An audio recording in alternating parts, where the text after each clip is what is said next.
डरा देंगे या पर्चों से डरा देंगे, उस रब्बे जुल जलाल की कसम ऐसी मां पैदा नहीं हुई जो हमें गोलियों और इन पर्चों से डराए। ये हमारा ईमान है, ये अब हमारी जिद है। पाकिस्तान तहरीक इंसाफ पंजाब के बुजुर्गों, माओ, बहनों, बेटियों, मेंबर ऑफ द पार्लियामेंट, तमाम इलेक्शन जो लड़ चुके हैं, उनकी इज्जतों को सलाम है। ऐसा कुछ हुआ वो तस्वीरें मैं नहीं कहना चाहूंगा। इखलाकियात के जनाजे निकाले गए, उस वक्त तो पीटीआई का दूर दूर तक कोई नामो निशान नहीं था। आपने माजी की बातें की, अगर माजी को दोहराते जाएंगे मुस्तकबिल, हाल और मुस्तकबिल कभी बेहतर नहीं होगा। Forgive and forget. अगर इस मुल्क के साथ वाकई हम सिंसियर हैं, आने वाली नस्लें, आज के बच्चे पाकिस्तान में नहीं रहना चाहते, वो लोग जो पाकिस्तान दुश्मन है, वो सोशल मीडिया हाइब्रिड के थ्रू हम में इतना गैप लेके आ रहे हैं। जिस तरह भी आपने कहा कि कहा गया कि जी पाकिस्तान के एक सपूत शहीद राशिद मिन्हास, निशान हैदर,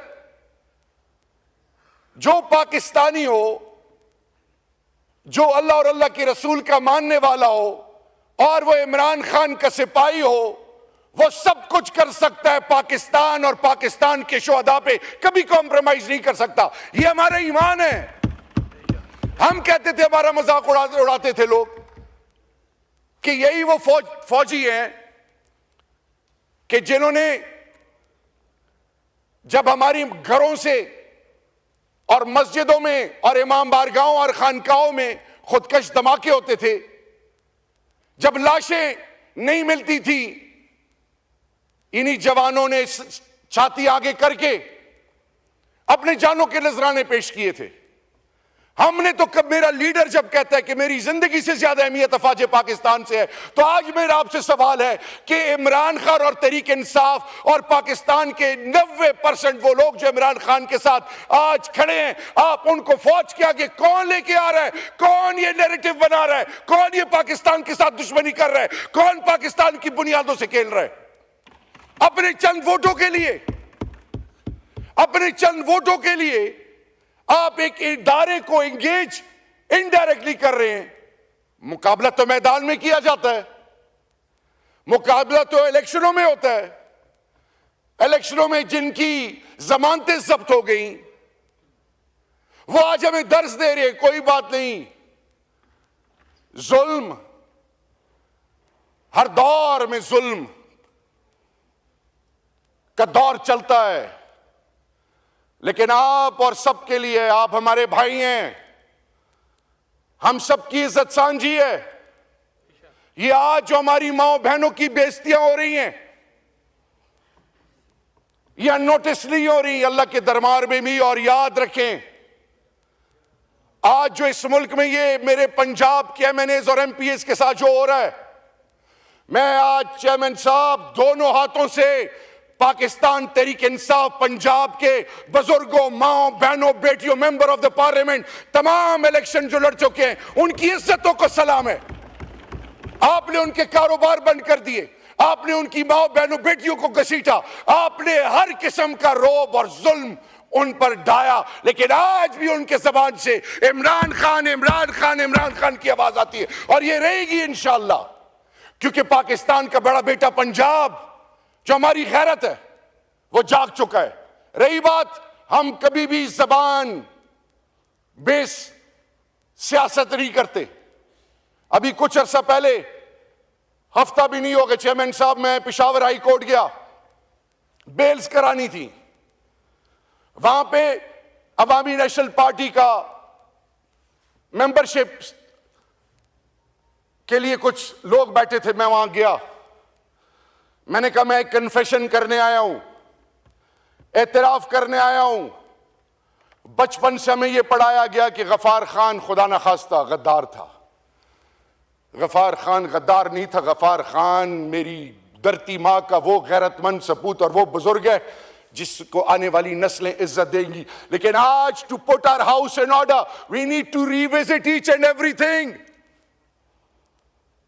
आप अगर आज वजीर इत्तलात हैं, विदाउट, वो कहते हैं कैरेट और स्टिक, उस डंडे के अलावा आपको कोई पूछे भी ना। आज आपसे एस्टेब्लिशमेंट थोड़ा हाथ पीछे करती है तो फिर देखिए क्या होता है। आज आपने मेरे फैसलाबाद डॉक्टर नासिर जट, निसार अली सरफराज, इनका जीना हराम कर दिया हुआ है। आज मेरे पंजाब के माए बहने बेटियां हर रात कभी एक जगह कभी दूसरी जगह शिफ्ट होते हैं। चेयरमैन साहब, मैंने स्पीकर साहब को कहा रात 11:30 बजे मेरे बच्चे इस्लामाबाद से निकले। ये कौन सी सियासत है? तो अगर आज वाकई और ये ना हमें कहा जाए कि रेंजर्स या कोई और, पाकिस्तान का जर्रा जर्रा हमारा है, आप लोगों की इज्जतों पे कभी वो अल्लाह दिन ना लाए कि हम कॉम्प्रोमाइज करें। मैं आज मजबूर हूं कहने के लिए, राणा साहब बैठे हैं, उम्र में मुझसे बड़े हैं, कि राणा साहब मैं नारकोटिक्स का मिनिस्टर था, minister for state. Intelligence based operation के थ्रू आपको जब अरेस्ट किया तब मुझे पता चला, और मुझे जब मैसेज आया तो मैंने उस वक्त के डीजीएनएफ और ब्रिगेडियर्स को बुलाया और उन्हें कहा कि अपनी औलादों की कसम खाएं कि यह सच है कि गलत है। मैं उन डीजी साहब को लेके गया प्राइम मिनिस्टर के पास, यही अल्फाज प्राइम मिनिस्टर के थे। मैं उनको कैबिनेट में लेके गया जिसमें फैसल वाडा साहब और ये सारो तारिक साहब जो है बावलपुर से मुस्लिम लीग काफ के, तारिक बशीर चीमा साहब, उन्होंने क्वेश्चंस किए। जब आपको फोन आया 9 मई के बाद शाहिद आफरीदी का कि शहरियार के साथ आपका जो मसला है मेरी भाभी को आप लोगों ने क्यों उठाया है, मैंने तो आपकी फैमिली को, आपकी इज्जत को, कभी मेरी 7 पुश्तों में मेरी तरबियत ऐसी नहीं हुई कि मैं सोच सकूं। मेरी मां बहनों बेटियों को आप जरा पता कराएं कि मेरी बीवी बेटी के साथ आप लोगों ने क्या किया। मैं चुप हूं। ये बाकियों की जो माएं बहनें बेटियां हैं, राणा साहब आप तो पहले कहते थे कि जनरल बाजवा ने मेरे ऊपर केस बनाया था, मुझे ख्वाजा साद रफीक ने हाथ से पकड़ा, मैं उलझना चाहता था। अभी आपने कहा कि जी इमरान खान ने उसको कहा था।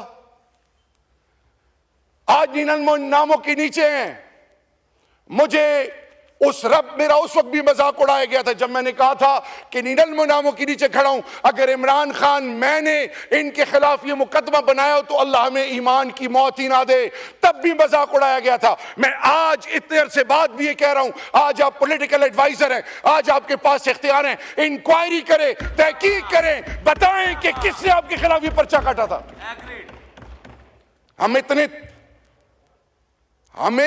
I was a CEO in Germany, हमने अपने सब कुछ छोड़ा है। ये आज अली मोहम्मद खान, ये जरताज, ये हम सारे, हमारा कोई कारोबार नहीं है। मेरे ऊपर जब PDM की गवर्नमेंट आई, मुझे कहा कि जी इंटीरियर में, कश्मीर कमेटी में, नारकोटिक्स में, सेफ्रॉन में तुम्हारे खिलाफ सब चीजें ढूंढी जा रही हैं, पाकिस्तान से चले जाओ, तुम पे हाथ डालेंगे। मैं 16 मई को अपनी बीवी और बच्चों के साथ अपने घर में था, बगैर किसी असले के, ना तब भागा था ना अब भागूंगा, आखिरी वक्त तक इमरान खान के साथ और पाकिस्तान के साथ खड़ा रहूंगा। ये हमारा ईमान है। लेकिन राणा साहब आज आप मेहरबानी करें, बताएं ये कौन लोग हैं जो हमारी माओ बहनों की तजलील करते हैं। आपकी बीवी, मेरी मां, मेरी भाभी, मेरी इज्जत है, जो उनको गुजरना पड़ा, जो इससे पहले पीपल्स पार्टी ने सहा, जो MQM ने सहा, जो आज अख्तर मैंगल साहब मुंह फेरे बैठे में, जो बुख्ती साहब, आप और ये ऐवान गवाह रहेगा, हमने बड़ी मार खा ली है। मैं अपनी बेटी के साथ गया था तो एज इंटरनेशनल स्टूडेंट उसका बैंक अकाउंट पाकिस्तान और मेरे नाम से जब आया, इट टुक 7 वीक्स। क्यों? रास्ते बंद हो रहे हैं हम पे। आपस की लड़ाई में हमारा वो जिसको 45 साल गले से लगाया, और अफगानिस्तान हमारी इज्जत है, गैरत है, हमारा भाई है, उसके जवान क्यों मुतनफर हो रहे हैं? ईरान और पाकिस्तान एक दफा फिर दूर क्यों हो रहे हैं? सऊदी के अंदर वो पॉलिसीज क्यों आ रही हैं मेरे मुल्क के हवाले से? यूएई के अंदर कुछ तो है जिसके लिए हम जिम्मेदार हैं। क्या वजह है कि पार्लियामान पे हमला होता है, मेंबर ऑफ द पार्लियामेंट्स को पार्लियामान से उठाया जाता है? 342 के पार्लियामान में अपर और लोअर हाउस कुछ कहना चाहे भी तो नहीं कह सकते। मैं उस वक्त भी स्पीकर साहब के पास गया था, अयाज सादिक साहब के पास, कि राणा साहब से कहें कि अगर कोई बात है तो मुझे सामने बैठाएं, क्योंकि मुझे कभी अली मोहम्मद खान बताता था, कभी कोई और बताता था। मैं आज राणा साहब बड़े खुले दिल से, आपकी उम्र मुझसे बड़ी, आपकी इज्जत मुझ पर फर्ज है, अगर हमने इस घर को ठीक करना है तो नेक नियति प्रायोरिटी नंबर 1 है। और अगर किसी के ज़हन में यह है कि गोलियों से डरा देंगे या पर्चों से डरा देंगे, उस रब्बे जुल जलाल की कसम, ऐसी मां पैदा नहीं हुई जो हमें गोलियों और इन पर्चों से डराए। ये हमारा ईमान है, ये अब हमारी जिद है। इमरान खान को इस कौम की जरूरत है, इस पार्लियामान और इस मुल्क के अंदर तमाम पॉलिटिकल पार्टीज के बीच में ट्रुथ एंड रिकॉन्सिलिएशन के अलावा एक यूनिटी और एक नई कमिटमेंट के लिए हम सबको बैठना पड़ेगा। हम सब आपकी इज्जत करते हैं, लेकिन ये कैसी इज्जत है कि मुझे आप कहते हो कि हम बनी गाला गए और फिर मां बहनों बेटियों पे हाथ डालते हैं। ये कैसी इज्जत है कि आप मैसेज भिजवाएं कि तुम्हारी बेटी 14 और 15 साल की हो गई है? ये कैसी इज्जत है? जो मां और बच्चियां रोडों पे भाग रही हों और इस्लामाबाद F8 की सड़कों पे, और ये अगर ना होता तो मेरी 7 पुश्ते भी मुझे माफ ना करती। ना करें, इस हद तक ना जाएं। चेयरमैन साहब इनको बताएं और सुनने वाले सुन लें, इस हद तक ना जाएं। आप कहते हैं आप रेड जोन में आए थे, आपने हमारे बंदे भी शहीद कर दिए, जख्मी भी हो गए, पर्चे भी हमारे खिलाफ कर दिए, क्या क्या करने जा रहे हैं? तो वो ये तो 60-70 साल की जिंदगी अल्लाह के दरबार में, फिर आप क्या करेंगे? मैं आखिर में, एक पॉलिटिकल वर्कर, एक खान के सिपाही और एक पाकिस्तान का बासी होने से ये मेरा चेयरमैन साहब आपसे रिक्वेस्ट है, क्योंकि मेरा आपसे इस कुर्सी पे बैठने से पहले आपके बारे में मेरी एक और परसेप्शन थी, लेकिन आप वाकई जब आप जीए भुट्टो कहते हैं तो लगता है आपकी भुट्टो साहब के साथ कमिटमेंट है। आपको उसकी कमिटमेंट की कसम, अगर आप इस कुर्सी पे बैठे हैं और ये डिबेट चल पड़ी है और आपकी पार्टी के बगैर ये हुकूमत 1 इंच आगे नहीं जा सकती, वह अलग बात है कि अब इसके बाद टेलीफोन आने शुरू हो गए हों। अगर आप वाकई भुट्टो साहब के सिपाही हैं, इस इनिशिएटिव को या मत रोकें, लेकिन इस इनिशिएटिव को ये ना समझे कोई कि ये हमारी कोई कमजोरी है या डर है। पहले 9 मई के हवाले से हम कहते रहे कि जुडिशियल इंक्वायरी बनाएं। अब हम 27 मैसेकर के हवाले से कहते हैं कि उन शहीदों के घर जाएं, उनसे माफी मांगें, उनके बच्चों को ओन करें। हम आपके साथ खड़े होंगे। आए एक नया स्टार्ट लें, आए ये साबित करें कि कौम गैरतमंद कौम है। ये कौम अपने जर्रे जर्रे की हिफाजत जानती है। ये कौम हर लेवल पे जा सकती है, लेकिन ये कौम कभी भी अपने पाकिस्तानी को खून में लथपथ नहीं कर सकती। अल्लाह हमें हिम्मत और तौफीक दे, और अल्लाह वो सहर हमें नसीब करे कि जिससे मेरे मुल्क की इज्जतों में इजाफा हो। और मैं आज आपसे, ये जो रिग्रेट है ना, ये अंदर अंदर मार देता है। भुट्टो साहब के हवाले से एज मेरे भी वो आइडियल रहे हैं।